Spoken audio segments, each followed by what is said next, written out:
सुखसमृद्धी देव अशी आई भराडीकडे प्रार्थना केली। त्याचबरोबर शिवसेनेचा सुद्धा उद्धव बाळासाहेब ठाकरे यांच्या मार्गदर्शनाखाली शिवसेना सुद्धा पुन्हा एकदा उंच भरारी घेऊन दे अशी आई भराडीकडे प्रार्थना केली।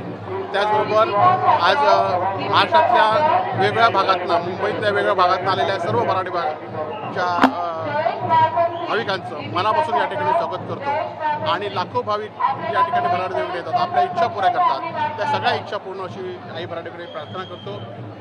आपल्या सर्वांना चांगलं आरोग्य आयुष्य दे अशी प्रार्थना या ठिकाणी करतो। मोठ्या प्रमाणात जी शिवसैनिक आहेत ती शिवसेना सोडून जात आहेत आणि काय सांगाल त्याबद्दल? नाही, खरं तर जे स्वार्थ होता त्या स्वार्थासाठी काही लोक शिवसेना सोडत आहेत, परंतु याआधी सुद्धा सामान्य माणसांनी, कोकणातल्या माणसांनी शिवसेना वाढवली होती आणि त्या सामान्य माणसांना घेऊन पुन्हा एकदा आम्ही शिवसेना वाढवू।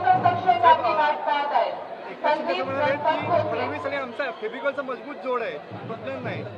नाही, आता आपण बघत असाल की ज्या पद्धतीने भाजप आणि शिंदे सेनेमध्ये ज्या पद्धतीने एकमेकात कुराडगोडी चालू आहे आणि त्यामुळे निश्चितपणे काही दिवसासाठीच फक्त आज शिंदेचा वापर भाजप करून घेत आहे आणि त्यामुळे येणाऱ्या काळामध्ये ही शिंदेची जागा निश्चितपणे भाजप दाखवेल। सर, राहुल गांधी यांचा राजीनामा एका दिवसात त्या ठिकाणी घेतला गेला होता, मात्र कृषी मंत्र्यांच्या बाबतीत तसं काही होतं दिसत नाहीये, काय सांगाल? नाही, आता या सरकारमध्ये कोणच राजीनामा देत नाही। आज धनंजय मुंडे असून देत, कृषी मंत्री असून देत, आता सुनील केदारांचा अध्यक्षाने ताबडतोब या ठिकाणी आमदारकी रद्द केली होती, परंतु अशी रद्द करत या ठिकाणी केली जात नाही। उदय